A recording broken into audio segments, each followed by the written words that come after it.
सगळ्यात प्रथम तर सगळ्यांना जय शिवराय, जय ज्योतिबा आणि जय भीम सगळ्यांना आणि जय संविधान.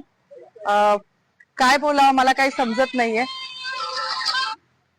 पण आज संविधान दिवस आहे हे सगळ्यांना माहिती आहे. कुठल्या पण महापुरुषाने कुठल्या विशिष्ट जातीसाठी काम नाही केले आणि त्याच्यामध्ये स्त्रियांसाठी ज्यांनी काम केले ते माझ्यासाठी पुनर्जन्म देणारं व्यक्तिमत्व आहे. मग ते महात्मा फुले तर आहेच, ज्यांनी शिक्षण दिलं. त्यानंतर रघुनाथ कर्वे ज्यांनी संतती नियम देऊन स्त्रियांचं आयुष्य सुकर केलं.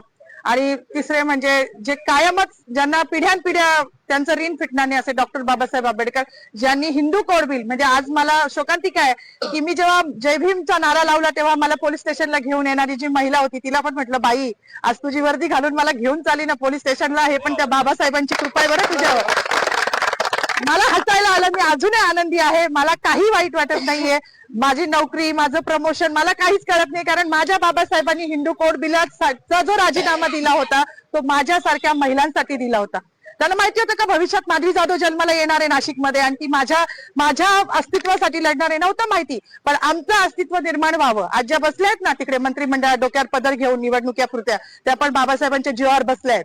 नाही तर विशिष्ट जातीने तेच काम करायचं असं लिहून ठेवलं होतं. चूल आणि मूल याच्या पलीकडे ह्यांच्या संविधानानुसार कुठला वाव स्त्रीला नव्हता. आणि ज्या संविधानाने आज मला ही ताकद दिली आहे त्या बाबाला जेव्हा हे संपवायला जात आहे तेव्हा त्यांची ही लेख तेवढ्याच निडरतेने उभी राहिली आणि ह्याचा मला खूप अभिमान आहे.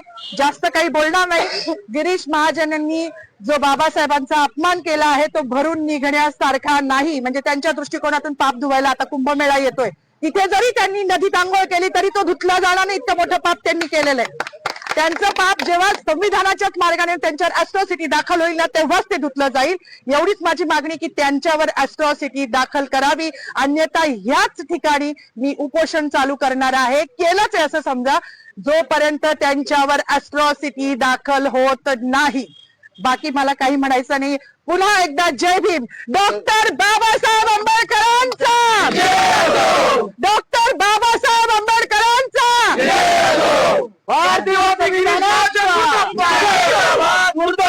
गिरीश महाजन मुर्दाबाद, संविधान जिंदाबाद, लोकशाही जिंदाबाद, हिटलरशाही मुर्दाबाद. आज संविधान दिन आहे, 26 जानेवारी. सगळ्यांना जय शिवराय, जय भीम, जय संविधान, जय सम्राट अशोका. माझं म्हणणं एकच होतं की आज 26 जानेवारी 1949 रोजी संविधान लागू झालं होतं. तर आज जो काही आपण हा दिवस साजरा करतो आहे प्रजासत्ताक दिन, हा फक्त भारतीय संविधानामुळे करत आहोत. जर भारतीय संविधानच नसतं तर आज आपण एका छताखाली सर्व धर्मीय लोक जमलोच नसतो आणि हा जातीभेद राहिलाच नसता. तर माझं एकच म्हणणं होतं की गिरीश महाजन यांनी, मंत्री महोदयांनी शिवाजी महाराजांचा जयघोष केला, संभाजी महाराजांचा जयघोष केला. मग बाबासाहेबांचा असा काय गुन्हा होता का बाबासाहेबांना का असं मुद्दामून डावललं जात आहे की हा असं, हे खूप म्हणजे त्यांनी असं करायला नको होतं. म्हणजे परेड चालू होती ग्राउंडवर आणि परेड चालू असताना जेव्हा घोषणा दिल्या गेल्या की छत्रपती शिवाजी महाराजांची जय घातली गेली, परत संभाजी महाराजांचं नाव घेतलं गेलं, आता बाबासाहेब त्यांची घोषणा केली जाईल, पण तसं झालंच नाही. असं रक्त उफाळून येत होतं, परंतु एक जाण्याची वाट बघत होतो की कधी आपली परेड सुटेल आणि मंत्री महोदयांना आपण त्यांना हा जाब विचारू किंवा त्यांनी असं का केलं आपण विचारू. म्हणजे आमच्या मॅडम तिथवर पोहोचल्या, त्यांची धावपळ होती, त्यांच्या पाठीमागे मी पण गेली की त्यांना माईक मिळावा आणि त्यांनी हे त्यांना सांगावं की का झालं असं, की बाबासाहेबांचं नाव का घेतलं गेलं नाही. तर मला एकच सांगायचं आहे सर्व जनतेला की ज्या संविधानामुळे आपण आहोत त्या संविधानाचे आपण सगळे रक्षक आहोत. तुम्ही मानलं अगर नाही मानलं तरी सुद्धा हा देश भारतीय संविधानावरच चालणार आहे. आम्हाला मनुस्मृती नको आहे, आम्हाला फक्त संविधान हवं आहे आणि लोकशाही हवी आहे. लोकशाही वाचवण्यासाठी आम्हाला जे करता येईल आम्ही ते करू. आज आमच्या माधवीताई आणि सौकुर मॅडम यांनी नाशिक येथे गिरीश महाजन यांचं ज्यावेळेस भाषण चालू होतं त्या भाषणामध्ये डॉक्टर बाबासाहेब आंबेडकरांचं नाव न घेतल्या कारणानं जो संतप्त सवाल व्यक्त केलेला आहे, त्यांच्या या भूमिकेशी वंचित बहुजन आघाडी ठामपणे उभी आहे.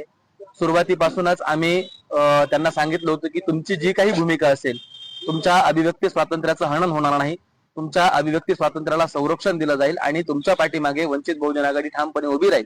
या संपूर्ण घटनेमध्ये आतापर्यंत सरकारवाडा पोलीस स्टेशनला त्यांना बसवण्यात आलं होतं. का बसवण्यात आलं होतं, कुठल्या ऍक्ट खाली बसवण्यात आलं होतं, त्याचा संदर्भ काय आहे, त्यांच्या अंगावरती वर्दी आहे, त्या सुद्धा या देशाच्या, या महाराष्ट्राच्या कर्मचारी आहेत, सरकारच्या कर्मचारी आहेत.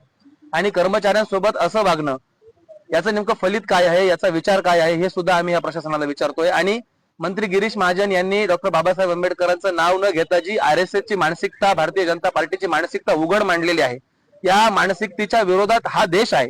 हा देश डॉक्टर बाबासाहेब आंबेडकरांच्या संविधानानं चालतो. तुम्ही EVM मॅनेज करून सत्ता हस्तगत करू शकता, परंतु लोकांची मनं हस्तगत करू शकत नाही. आणि हा रोष तुम्हाला रस्त्यावरती, हा रोष तुम्हाला आंदोलनात, हा रोष तुम्हाला तुमच्या भाषणांच्या वेळी असाच दिसला जाईल. आणि गिरीश महाजन यांना ओपन चॅलेंज आहे, तुम्ही नाशिकचे पालकमंत्री नाही आहात, तुम्ही त्या आविर्भावामध्ये राहू नका. तुम्ही कुंभमेळा मंत्री आहात, तुम्ही बिनमुलाये मेहमान आहात. तुम्ही नाशिकमध्ये वृक्षतोड केली, नाशिककरांनी सहन करायचा प्रयत्न केला. तुम्ही नाशिकचे हाल जळगाव सारखे करायचे प्रयत्न केले, नाशिककरांनी सहन करायचा प्रयत्न केला. परंतु आता नाशिककर तुमच्या या महाचुकीला, घोड चुकीला विसरणार नाही आहेत. तुम्ही डॉक्टर बाबासाहेब आंबेडकरांचा अपमान केलेला आहे. गिरीश महाजन, तुम्ही नाशिक सोडून परत जळगावला जा. आम्हाला दुसरा कुंभमेळा मंत्री द्या. गिरीश महाजन यांनी या मंत्रिपदाचा राजीनामा दिला पाहिजे. आणि आम्ही नाशिक जिल्हा कायद्याचा बालेकिल्ला म्हणणाऱ्या संदीप कर्णिक साहेबांनाही आव्हान करतो की तुम्ही कोणत्याही गृहमंत्र्याच्या दबावाखाली नाही येता, मंत्रिमंडळाच्या दबावाखाली नाही येता. हा तमाम दलितांचा, तमाम आंबेडकरी प्रेमींचा अपमान आहे. या अपमानाच्या ऍक्ट नुसार तुम्ही अनुसूचित जाती जमाती प्रतिबंध कायद्याच्या अनुसार गिरीश महाजनवरती गुन्हा दाखल केला पाहिजे. आणि हीच मागणी या दोन्ही कर्मचाऱ्यांची आहे. आणि या मागणीला वंचित बहुजन आघाडीचा पूर्णपणे पाठिंबा आहे. जर सरकारी कर्मचारी म्हणून त्यांच्यावरती कुठल्याही प्रकारचा दबाव आणण्याचा प्रयत्न केला तर आम्ही हे प्रकरण सरळ सरळ आदरणीय बाळासाहेब आंबेडकर यांच्या कोर्टामध्ये नेऊ आणि तिथून आम्ही न्याय मिळवून आणू. धन्यवाद.